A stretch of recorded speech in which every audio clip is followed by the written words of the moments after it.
Hi everybody, welcome back to IBY Speaks, and today we have Nandi! Woo! Hello! So we're going to be doing her makeup today. We're going to be talking about her life, her career, and of course, the voice. Hey. So, my love, talk to us. Tell me about the voice and that whole process and the auditions and...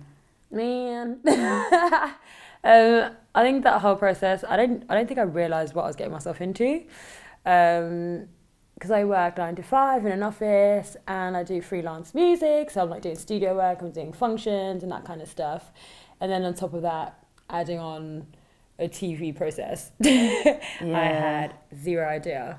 It was insanely stressful. I couldn't tell anyone anything. Running from work to like Manchester. Running from work to like band rehearsals, running from work to the studio, and then just trying to live life and catch up with you guys. Yeah, and like, and not be able to tell you guys anything until a certain point. Yeah. Oh my gosh, I don't think I've ever had that level of secrecy and stress. I don't think I'd survive in like MI5 because I can't. Double lives are hard. But at the same time, that actual experience, being there, the cast, the crew, like everyone behind the scenes, it's just super amazing. So it was a really positive experience. So yeah. Yeah, I mean, I remember when you told me, as per usual, I screamed. Like, do you remember? It was actually IBY's like 5th anniversary. Do you remember? We went to the Ned? My gosh, yeah. And it was like, it was a really good night. Yeah. So we went out for dinner, and I was talking to her about new plans, and I had a new project that was coming up, and then she told me that she was going to be on The Voice. And luckily, the Ned was loud. It was a Friday night. We were sitting at the bar, and I screamed like actual. And then I was like close to tears. I was like, "You so deserve this, babe. Like, you so deserve it." Let's start off with your actual, like, the beginning of your singing career. Like, where did you start to sing and stuff?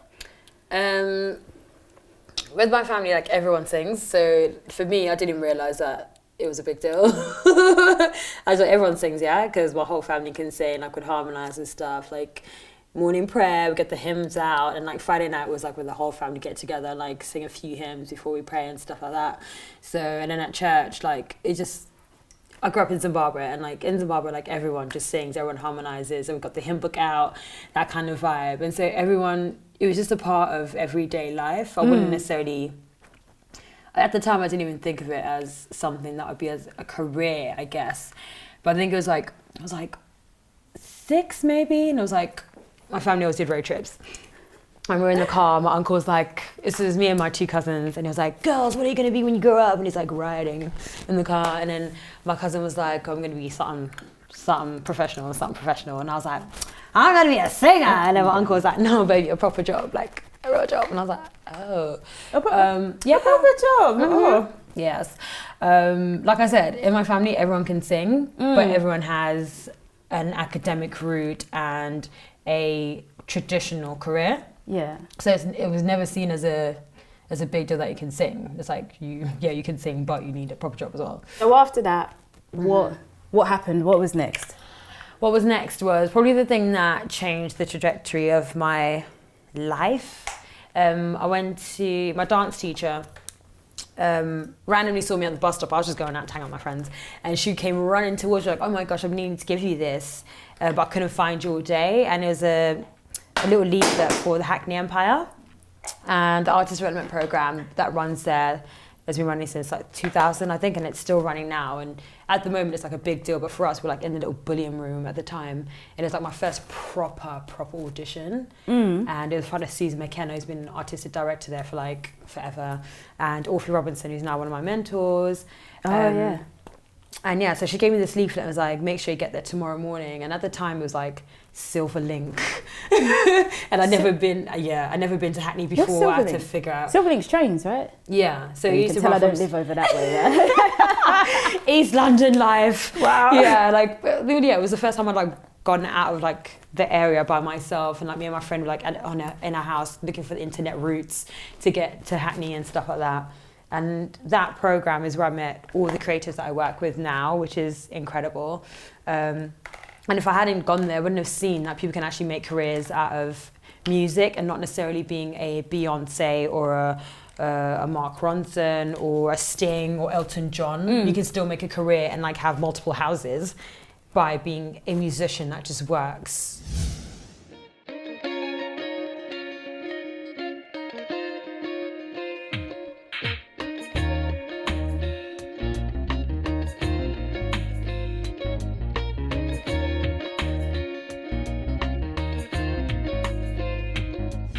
Let's go back to The Voice. Tell me about the build up to the audition and the kind of things that you had to do.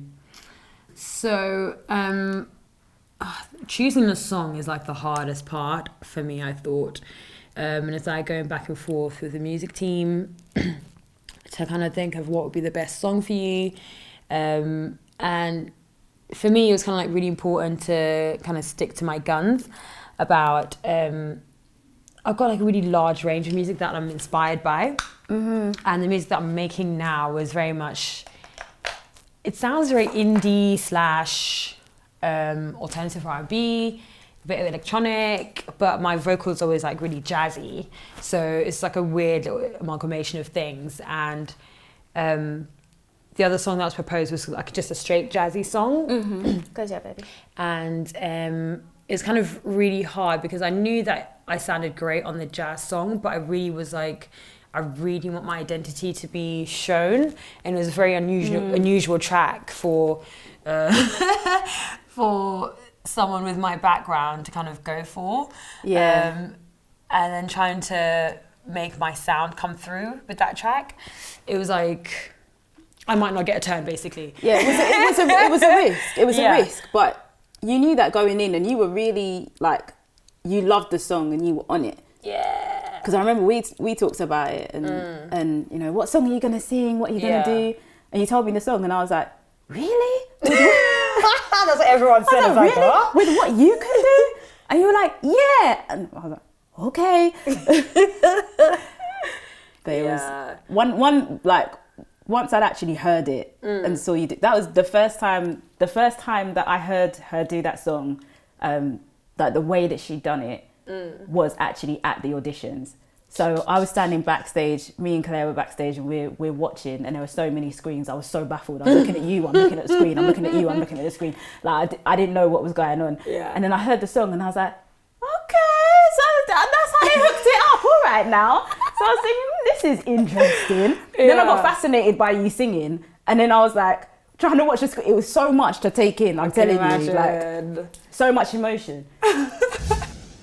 So Nandi and I actually met at university, and I became her makeup artist like way after that. So when I first started out in makeup, I was looking for people to actually sort of do makeup for. And I sent messages to 3 people on Facebook, and she was one of them. And I said, I know you sing. Would you mind if I came and did your makeup for some of your shows? I went to her house, we did a trial, and then later on, she called me. She was like, oh, I've got this show, do you want to come and work with me then? And then from there, it just kind of went on and on and on and on. And we did, what is it, V Festival, Radio 1, Hackney Weekender, Love Box, did Brixton Academy, like loads of different places, loads of different places. Coco. And Coco. And Jazz, not Jazz Cafe, where was the one that was in the dark? Ronnie Scott's. Oh my God. Can we talk about that one? Do you want to say or don't? Makeup in pitch black darkness using the light of our phones and the emergency light for the exit. This was in the 2011 riots, isn't it? Yeah, it was during the riots. There was a massive power cut in central London, round Soho, where Ronnie Scott's is. Yeah. I was in the middle of her makeup. Luckily, I was doing a smoky eye, so we could work with the darkness. But pitch black, could not see anything. Yeah. But it came out really well. Yeah. It did. The talents of Teresa. Thank you. It came out all right. We went upstairs and you did this really beautiful acoustic gig. It was acoustic because they had no electricity. There was no electricity, so I had no mic, we had no amps, nothing. And that was with Orpheus Robinson. Yes. Like, it was just, it was magical. It was scary because I'd just come back from a festival. Seeing Janelle Monáe and a few other amazing people, and I was scared to come back to London because we were in Wales, and I was like, Jesus, riots, what Oh my am I gosh. gonna see? And like, I was just, when I saw you, I was just petrified. I was like, they better have a lock on that door because they better not The come in police here. were rolling around outside. Yeah, Like, scary times. Yeah. But yeah. yeah, so talk to me about school. What was school like for you?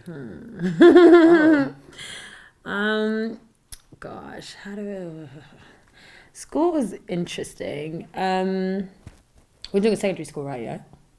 Okay. So secondary school was interesting for me because I was one of them floaters. Like, I'd hang out with the popular kids, hang out with the geeks, hang out with the Asian girls. There was like very specific groups in my school, and so I used to hang out with the popular girls when I was like in year 7 or 8 because they went to my primary school, and we got into a fight, and then I started hanging out with just like the girls. I think they were like a nondescript group, should I say, in my form class. And then we made up friends again, and I started hanging out with the popular girls again. And it's just, I think I've always been that person that really doesn't fit into a particular group. I get on with like loads of different people, and I just float among them. And I had the issue of people hate me because I was too nice, and I'm like, What? yeah, it's a weird one, right? People hate people for the strangest reasons, man. Yeah, because I don't really get angry that much. Like, you have to do a lot to get me angry, and so I'm just happy-go-lucky all the time. And so some people just can't be asked with that kind of energy, especially when you're a teenager. So I got a lot of hate for that. So I always tried to like be a little bit tougher. It just didn't work for me.